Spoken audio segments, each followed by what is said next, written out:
Welcome to the latest installment of the Green Park AI series. I'm Jane Fulcher, the head of content at Green Park, and I'm delighted to be joined today by our friend Chris Andrew from Scrunch. Chris, how are you?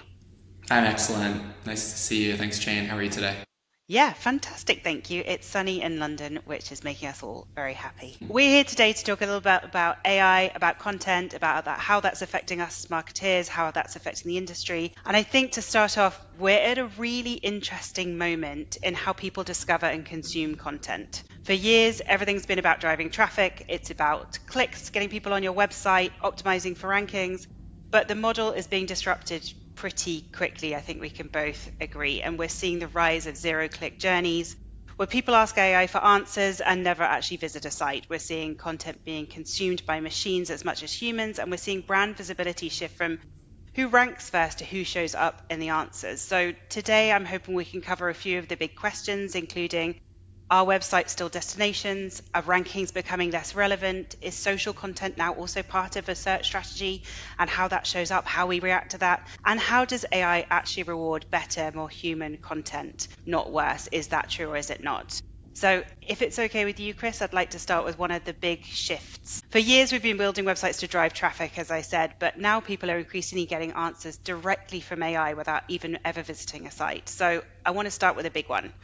Are websites still destinations, or are they becoming something closer to knowledge sources for AI? And how do we react to that? Yeah, it's the right question to be asking. The frame I would approach this with is websites remain a critical destination for a different audience. The audience is an AI agent, an AI crawler, an AI bot that is working on behalf of a human.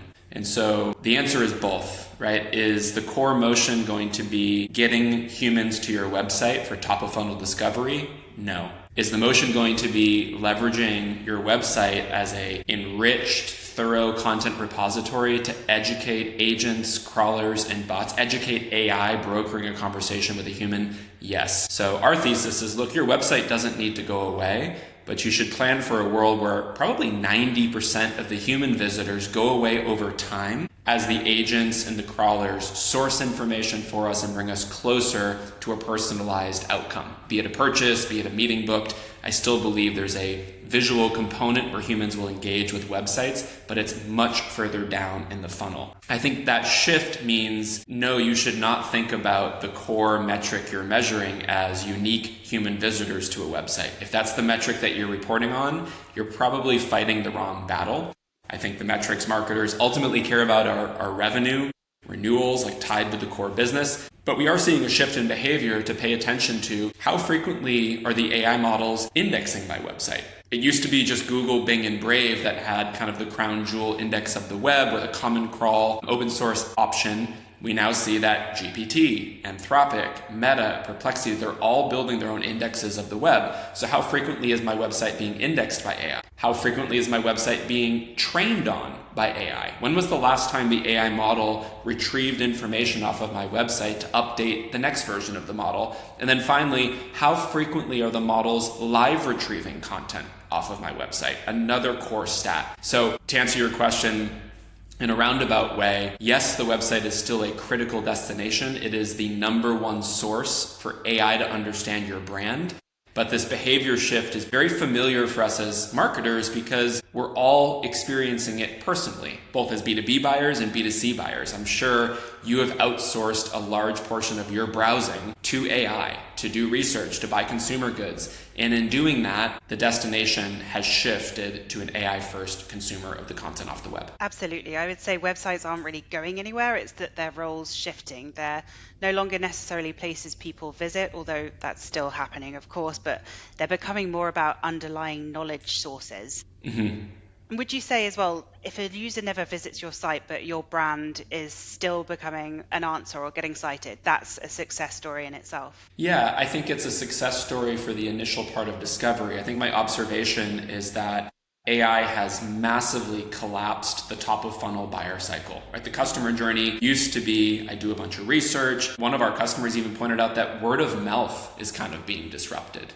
I still turn to my friends who are experts in categories, but AI knows me pretty well and I'm asking it for advice. And so the top of funnel process is collapsing. Now, if the human never visits your website, you might not get the interaction you care about. You're trying to move someone to a purchase or to download a white paper or to book a meeting or to click through to the aggregator site to buy your product. Absent that, you really weren't part of the end outcome you had in mind. So I think, yes, it becomes critical to track, your presence in these AI platforms, your website citation percentage against the topics and questions that you care about, but you still want to be tracking how frequently is the human landing on my website and getting the outcome that they had in mind. That becomes a really core metric. And I think one of the encouraging things we see is that humans that are landing on websites referred from an AI source. So I clicked on the GPT link about your company's website and I'm a human visitor now browsing. Those human visitors are like 3 to 10x more likely to convert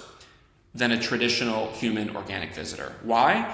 I've done all my research. I've asked ChatGPT 10 different questions. I've refined it. By the time I click through to my website page, I'm there to transact. And so some of our best customers are thinking differently about what should the first site experience be for a human visitor. Maybe I shouldn't be popping 30% off coupon or register for my newsletter. That referred visitor is there to convert, right? They're further down in the pipeline. So those are some of the things that we're seeing across the market. Exactly. So it might be less people visiting, but those people are much higher value. They're ready to, as you say, ready to convert. And now just to look at a bit of a difference between Google and LLMs, because we are all focused very much on AI, on LLMs, but Google is a huge part still of a lot of people's journeys. Traditional SEO has always been about keywords, links, ranking, but LLMs seem to work very differently, more about meaning and context. Do you think we're moving away from optimizing for rankings and more about optimizing for understanding as we look at website content? I think it needs to be both.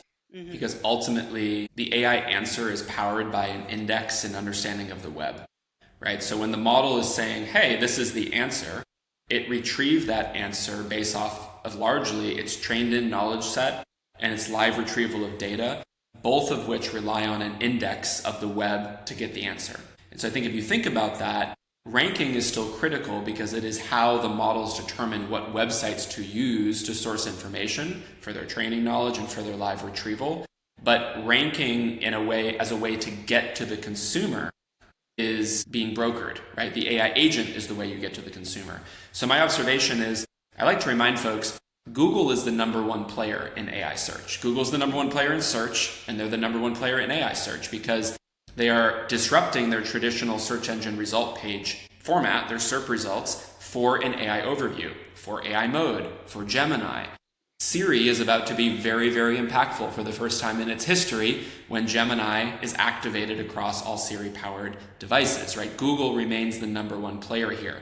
Now, obviously, the upstarts, the GPTs, the Perplexities, the Claudes have had a massive impact being AI native, operating in the way that we know AI does. But Google has not so quietly shifted their presence and shifted their results for consumers to an answer instead of a link. So I do think rankability for consumer access is less critical because the consumer is discovering your brand in an answer and not in a list of sites. But then rankability for the model to know that your site, your content, your expertise is relevant is more important than ever. So I think a lot of the headlines are blown out of proportion. SEO is not dead. SEO is more critical than ever. I like to remind SEO practitioners who has been marketing to machines for the last 20 years. It's the SEO team. The SEO team has been marketing to the Googlebot. What is every marketer trying to figure out right now? They're trying to figure out how to market to a machine. Trying to figure out how to market to an AI crawler, to an AI agent that is increasingly personalized on behalf of a human. And so I think rankability is less relevant for the consumer experience. It's as relevant as ever for AI to understand what it needs to consume, and the web is fragmenting. I also think it's going to result in a much better consumer experience because I think the reality is if you talk to most digital marketers, they were producing content not really for humans, but for the Googlebot. When we produce content for AI to consume, AI operates closer to the way we do. It's conversational, it's FAQ-based, it's intent-based. It's not going to be as subject to some of the old SEO schemes from the past. So it's still a Wild West. The models and their crawlers are still largely elementary and maturing. But I think it's going to be a very, very interesting future that's unfolding in front of us. I agree. And I think sometimes there's a tendency to overestimate how different what we're doing now is from SEO fundamentals. I think, as you say, certain aspects that are the cornerstone, the bread and butter of traditional SEO, such as EAT, still really apply to how we should be optimizing for LLMs at the same time, which is an interesting part of it. But as you say, hopefully will lead us to really good content going forward. And that kind of links a little bit to our next subject as well that I wanted to touch on, where we're looking at something that some people think is a bit of a paradox, where they worry that optimizing for AI can make content more robotic. It can make it a little bit too simplified or over-structured. But actually, a lot of people in the industry, including me, might say the opposite, that AI-friendly content actually looks a lot more human. And you've touched on it a little bit already, but can you expand on maybe why that is? Yeah, I think I'd use a pretty basic example to illustrate this. And like SEO has been through ebbs and flows of what works, but there was definitely a period of time in the SEO world where keyword stuffing worked, where it's just like put a bunch of keywords on a page or dump a ton of text at the bottom of the page so that you show up more relevantly. My favorite kind of cheeky example would be like, even today, if you Google the recipe site, you often end up on a website for chicken noodle soup where the word chicken exists 60 times and you can't find the ingredients to the recipe until you scroll 5 pages down and have 3 pop-ups. That's not a great human experience. Like, someone wrote all of that long form content and all of those chicken-based keywords because Google has historically rewarded it. Now it's continued to evolve and improve. But what my observation is with AI is literally a large language model is like a baby. It's like a human. What you tell the baby retains some of and regurgitates. What you tell the large language model, it retains a lot of, and it repackages it and it regurgitates it in a much more sophisticated way than we have historically done as humans based on its test results. Knowing that, conversational content, fact-based content, FAQs, well-structured content, text, large language models like language, the secret's in the name, even as models become multimodal and more advanced, they're going to be converting things into language, into text, into zeros and ones. That's how it is sourcing the information to try to structure answers more and more personalized to humans. So I do think we've clouded the web based on the incentives of the Google bot and based on the incentives of SEO and the incentives of digital marketing. And I think we're going to see we are seeing a return to human pros being rewarded and models thinking more the way we do. And so I think it'll be interesting to see how that plays out. But I know that from our data, we are seeing that structure, that clarity, that conversational approach is working very, very well for model understanding. Yeah, I think from our perspective, I think it's really interesting looking even where things like creators fit into this picture. We recently worked with Axe in the US on a program of looking at social search in order to augment content that we do for their website, but that we then wanted to expand across channels. A lot of that content is now appearing in AI overviews because we produced social first creator content that's human, it shows expertise, it's optimized, but it's coming from a real person showing a product in a real situation in a way that's very easy to understand. So I think that as well is a very kind of interesting part of where we might be moving to in terms of centering humans and everything that actually AI wants to surface. Couldn't agree more. I think social, it's not like things are going away. I think our world is becoming more digital and more AI native. There was a reason that as models went out to train their first versions, they were looking for user-generated content in droves to build model understanding. And so Reddit and Quora and social sites became core components to build that data set. And if it's human language, so it's written from a human perspective, I would be very cautious to advise brands, don't try to game the system. I've seen vendors or contractors or approaches of like, okay, well, Reddit's working. We're going to go spam Reddit with a bunch of our content. Maybe you can trick the model for now. Like I've seen people trick the model effectively. I think it's a really bad idea, right? I don't think you want to trick the model. You want to bring clarity and truth to the model in a way that is optimized for model retrieval. We're seeing a lot of experimentation at the edge to get content in the format that is best optimized for an agent and AI model to retrieve it.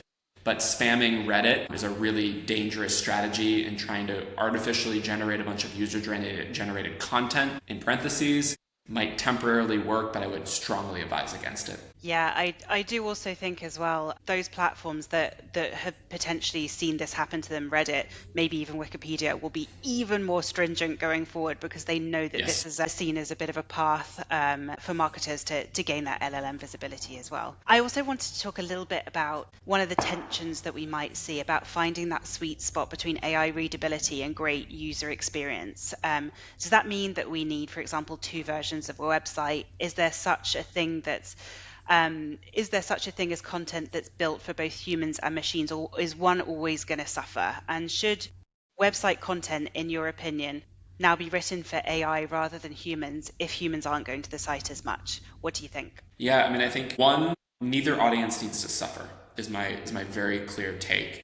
Should content on websites change given audience change? I think the answer is obviously yes. If the primary consumer of the content is AI to educate the human, then you better be paying attention to AI as a core consumer. So an example, very illustratively, would be, look, if the website is mostly video, mostly JavaScript, mostly multimedia, the model's not picking up a great understanding of your brand, right? If the content on the website is accessible, it's HTML, it's retrievable, better likelihood you're going to be represented the way you want to. Now, I fundamentally believe that we're going to see the web look very different in the years to come. I don't think websites are going away, but I think we're going to see increasingly personalized experiences for humans, and I think we're going to see non-visual content repositories for AI. AI does not want to browse the web either. AI wants the most efficient way to get the right answer to the consumer. So companies like Scrunch and companies like Adobe have been experimenting with new approaches to do that. We're seeing a lot of success with what we call our agent experience platform, which delivers optimized content for AI at the edge. So when an AI visitor is coming into the website, our platform strips away the complexity of a page, get rid of the video, get rid of the JavaScript. We know the models are not benefiting from that, and serve up an HTML enriched version of the page so the model gets what it needs to answer the question. Now do that without interrupting the human experience. The human is still the primary consumer of content on the web. I think you would be silly to abandon that audience today, given today's environment, but there are ways to make sure that your content is indexable, trainable, and live retrievable from AI as it becomes the primary consumer. So we think there is a very, very clear way to do both at the edge, and we're seeing the largest kind of players in the world kind of follow that path that we've been pushing down. It's really exciting. One thing I wanted to also touch on a little bit is about the tension between, or the balance between, evergreen and more recent content, because we know there's a bit of a recency bias in terms of how LMs pick things up, but we also know that you need to have that structured evergreen content in order to feed those entity signals, those facts to the LLMs that are really, really important. One thing that's been really exciting for us recently with one of our projects is we found more than 50% of LLM citations were coming from one article, and this is across quite a big packed website. But that one article was a trend-led article about 2026 trends. Which to me really highlights how content freshness can be a powerful driver of LLM visibility. And in fact, maybe it's not always about the evergreen stuff. Maybe it's also about leaving that space and making sure you have that space for content freshness within your content planning to make sure there's a space for trends and newness in everything you're doing. What do you think about that? Is that something you've had experience with? Yeah, we've seen the same in our data set. I think there's two things I'd highlight. Behavior change. Right, so when people went to Google, they would typically type in 1 to 4 words, right? They might type in the word Nike.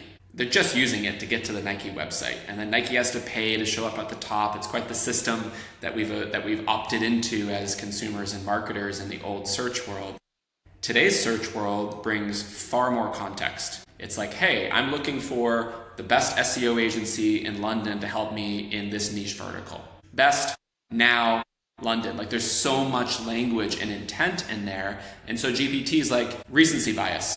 They want to know what the best is right now. So if somebody's got a trend article, it's going to read it, right? So we definitely see the models are favoring sites that are frequently updated, sites that have time-based components in the content, right? That's what the user is intending. Now, there's certainly ways you could game that as well right now, but I think the fundamental best practice I would put in place is look at the behavior of the models. The training agents from the model are periodically scraping everything they can find on the open web to train the next version of GPT, the next version of Claude. Pay attention to their frequency and understand if they're consuming the content about you, and see how the model understanding at that trained in layer shifts as models improve over time. That's the foundational data set. That's more timeless. On the live retrieval, just look at the data. Is it favoring your more recent content? The answer is yes, it is. And so maybe you need to keep more content updated at a frequency so that it is preferred by the model. If you have the best list from 2023 and the best list from 2026, the model is going to prefer the best list from 2026, right? It just is. It's tied to the human intent. And so we are seeing companies use our platform to refresh content on a regular rhythm because that's what the model is looking for. And you can do that in a way that retains the accuracy of the content, but keeps it up to date from a trend perspective. Yeah, it's really interesting. And I think we'll come to it in a bit probably anyway, but content depth as well is going to be so much more important than content volume. I also wanted to touch a little bit on the role of social in this, and we've talked a little bit about creator content and UGC, but another big shift is, of course, AI isn't just learning from websites, they're looking across the entire internet. So you've mentioned Reddit. We know a lot about forums, social platforms, public conversations, places where people are actually sharing real life concerns and questions at the same time. So my question really is the web now bigger than the website when it comes to how brands are discovered on LLMs and in AI? Yeah, I think the answer is both, and it will remain both. I think there was a bias from models to go get as much content as they could from places like Reddit. That's been restricted in many cases after initial data has been accumulated. I'm already seeing a shift where models are looking more towards the owned website as a source of truth. Right? We know that the model might look at a random blog and think it's unbiased, but the blog's written by someone with a lot of bias, right? That maybe is an employee at the company, and the model doesn't know that. And that's going to alienate consumer trust. And these models are completely built around building and retaining consumer trust. So then there's two buckets: domain authority, confidence in the model that this is the right website to be using to source a question. You're going to have a huge third-party website ecosystem that you need to operate within to round out the answer that your brand wants to put forward. Start with your website, make sure the content is available, make sure it's structured, make sure it's retrievable, make sure the model has as much as you believe it needs to be the source of truth, and then understand what are the other websites that the models are leaning on to answer questions you care about, both branded and non-branded. Is it Reddit? Is it YouTube? We're seeing that sometimes a paid YouTube strategy results in a lift in organic AI search presence because you're running a campaign and people are seeing it. They're seeing the description and the summary, and they're able to gauge that content is impactful and it's getting cited in the AI answers. So take a look at what third-party citations are relevant, and then also understand that not all media sites are equal. Some of them might be blocking AI from retrieving content off of the website. If that's a big strategy of yours to work with the third-party ecosystem, then know that you better be working with third-party media sites where the models are allowed to retrieve content to drive your presence and ranking in the AI answers. So I think it's both. I would start with my own website. I would then understand what third-party sites are influential, and I would understand that could be a moving target, right? I think we've already seen people gaming these environments with listicles, right? Competitors will go create 50 fake listicles where they put themselves first and a bunch of companies you've never heard of. Does it work? It works for now. Do I think it'll go away? Yes. I mean, like when we built a listicle, we literally said, look, these are the people we see ourselves most frequently competing with. I want this listicle to be accurate and representative of the environment for a human reader, and I believe the models are only going to get more informed. So I think every brand has to answer the question of how much AI slop do I want to generate and throw on my website to play an early inning game versus thinking foundationally about how I want my brand represented and understood by models going forward and play the long game. Yeah, 100%. I think it's incredibly interesting. It's not just about what you publish, it's about what the internet collectively says about you and what impact you can have on that. But I feel the same as you, it's got to be on a legitimate level, because as much as we can try and game the system to begin with, the end game is always going to be based on actual authoritative expert content with proper structure, resource, thought behind it. And that leads us perhaps to look a bit more into the future, and what we can see coming up, or what we can predict will be next. So if we look 3 years into the future, what do you think the best performing websites will look like, and what will they be doing differently? Yeah, I think the first thing I'm seeing the most successful enterprises do is rethink how much information they share publicly. My belief is organizations need to be sharing way more of their internal assets with the models to be represented the way they want to be represented. So you've got your digital asset management platform, your content management platform. AI understands none of that. Many of the forward-looking work and pilots we're running are now having agents run through the dam in the CMS layer to pull content out that needs to bubble up so that AI understands it. So I think the best brands are going to have a systematic strategy to get content that has historically been internal, external, so that the model can represent you as it brokers the relationship with the consumer. I think we're going to see massive non-visual repositories of content that AI can consume. And then I think we're going to see an infinite number of personalized experiences at the web level of, hey, the visitor that's about to land on the website is Chris. He runs this company. He lives here. This is all the information he shared with the model. There's an authentication between the model and the website provider to spin up a unique experience for me. I think with almost 100% certainty, you gave me a 3-year window, that will be happening within 3 years. How fast that happens, I don't quite know. My other maybe non-standard thought here is I think the entire top of funnel journey collapses across Google, GPT, Perplexity, and a number of new entrants that will be more personalized agents. On the outcomes side, I don't know that consumers want AI agents completing all tasks for us. I actually think consumers like to shop. I think we like to be part of the last visual comparison. Brands matter to us. I don't think we want AI buying things that are personal to us, that is part of an experience we enjoy. Commodities that we don't care what the utility, or we don't care what the brand is, maybe we let AI agents do that. But I think there's a different parallel here. When people are like, oh, people are never going to use credit cards on the internet, firmly disagreed from the beginning. Consumers move towards simplicity and they want ease. Took a little while for security to be in a place where we felt comfortable, but on agents buying for us, the studies that I've done with our panels and the studies that I've seen larger groups do, I don't know how much consumers want to outsource. It's always ironic to me. We're like, the executive assistants and salespeople and agents and advisors are all going away. It's been the engineers that are getting impacted by AI first. Like your personal assistant and your enterprise salesperson and your travel advisor and your wealth manager, there's a human engagement that we just value. And I actually think the premium on that increases. And so from a web experience, I think companies should be very thoughtful about how the final mile is completed. And ask yourself, do I as a consumer want my AI agent doing this without me in the loop? Or do I want to be involved? And I think that's the line most brands need to pay attention to. Yeah, I agree. And I think it's going to be an interesting journey. And I think what I hope to see is that websites move away a little bit from marketing and feel more like a trusted source on a topic. Humans have always told each other stories. It's always been a big part of what makes us human. And it's always been a part of why we interact with brands, why we interact with certain companies more than others, because they resonate with us personally. And I think it's really interesting what we spoke about before in terms of AI heroing human voices in a way that maybe traditional SEO didn't at one point, because it wants to hear that unique point of view. It wants to make sure that it's heroing or it's bringing to the surface expert voices. Authorship's really important.